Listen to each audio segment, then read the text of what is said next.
이재명의 과거 어린 시절 이야기가 화제입니다. 정말 듣기만 해도 참혹하고 폭력적이고 말도 안 되는 이야기인데요. 이재명이 소년공 시절 공장에서 일할 때 관에 이재명이 직접 쓴 글이라고 합니다.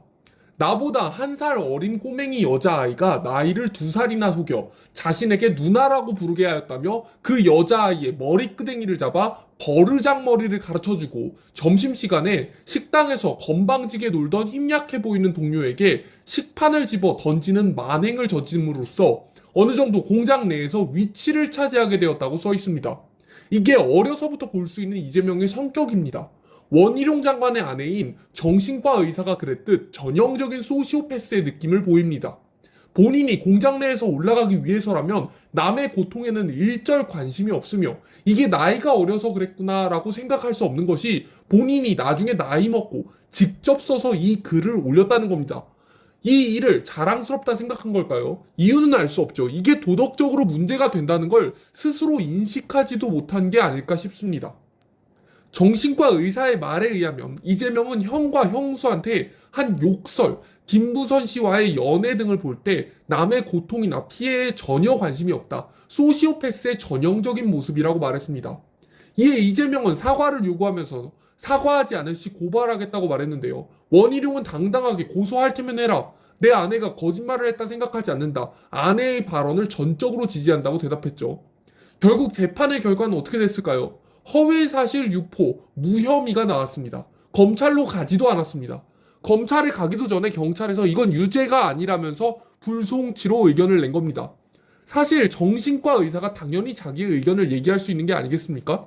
이재명의 행적이나 녹취록 이런 것만 봐도 전문가인 원희룡 장관의 아내분께서 소시오패스적인 성향을 보인다는데 본인이 뭔데 허위사실 유포로 고소를 합니까? 국민들에게 물어봐도 국민들도 크게 다르게 생각할 것 같지는 않습니다. 이런 사람이 커서 힘과 권력을 쥐었으니 이 나라 꼴이 어떻게 됐습니까? 이재명이 하는 짓을 보면 모두가 어이가 없고 어떻게 이런 사람이 있을 수 있나 싶을 겁니다. 주변에 수많은 사람들이 극단적 선택을 하며 떠나가도 그놈의 정치와 권력이 뭔지 국회 방탄 뒤에 숨어서 놓지를 못하고 도대체 언제 어디서부터 잘못된 걸까요?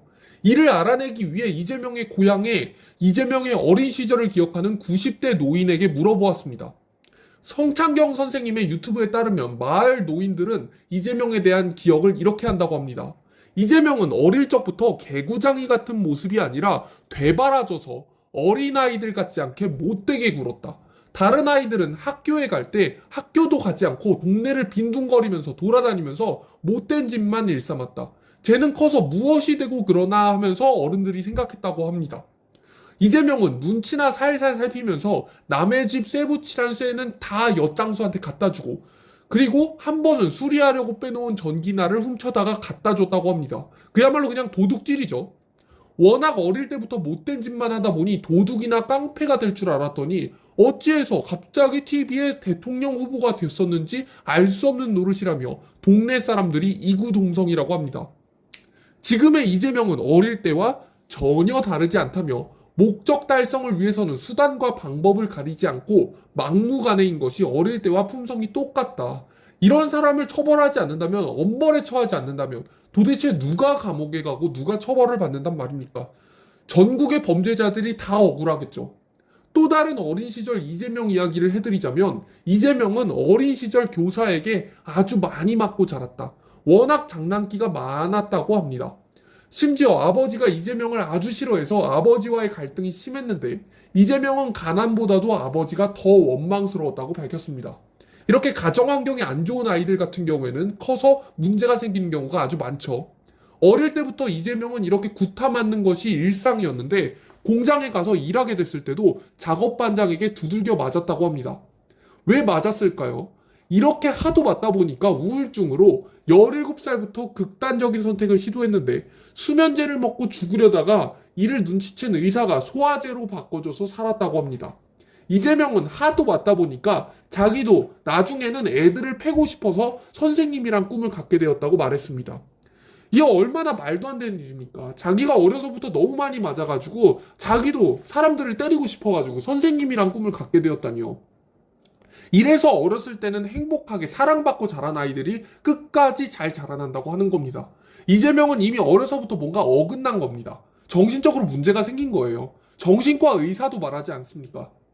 김부선 역시 이재명의 성격에 문제가 있다는 발언을 하면서 신빙성이 더 올라가기도 했습니다. 김부선은 과거부터 이재명 저격수로 활동했는데요. 김부선은 이재명은 소시오패스, 사이코패스라고 밝혔습니다. 본인이 오래 같이 지내다 보니까 이재명은 매우 위험한 사이코패스고 반사회적 성격 장애라 하는데 자신은 괴롭지 않고 주변이 괴로운 것이어서 치료가 잘 안 된다고 정신과 전문의도 덧붙였습니다. 김부선은 이재명에게 너는 대마초 전과가 많으니까 너 하나 엮어서 집어넣는 거 일도 아니다라는 협박을 받았다고 합니다. 이에 김부선은 이 말을 듣고 너무 불행해서 죽으려고 했다고 합니다. 아침에 눈 뜨면 빨리 어둠이 내리길 바라고 술을 마시고 토하고 수면제에 종일 토하면서 체중이 10kg이나 줄어서 곧 죽겠다고 생각까지 했다고 합니다. 과거 김부선은 15개월 동안 이재명과 불륜 관계를 맺었다고 주장했죠. 이재명은 중지와 약지 손톱에 1cm 까만 줄이 신체 특징이라고 증거를 대기도 하면서 이재명이 자신을 거짓말하는 허언증 환자로 몰았다면서 3억 원 규모의 손해배상 청구 소송을 내기도 했습니다. 하지만 이재명은 아주대병원에서 신체 검사를 받으면서 해당 부위에 점이 없다고 밝혔는데요. 이에 대해 최근 유동규가 사실을 밝히기도 했습니다. 드디어 진실을 밝힌 거죠. 유동규는 김부선을 고소하자고 이재명에게 이야기했답니다. 김부선이 하도 시끄러우니까요. 그러자 이재명은 아무 말도 안 했다고 합니다.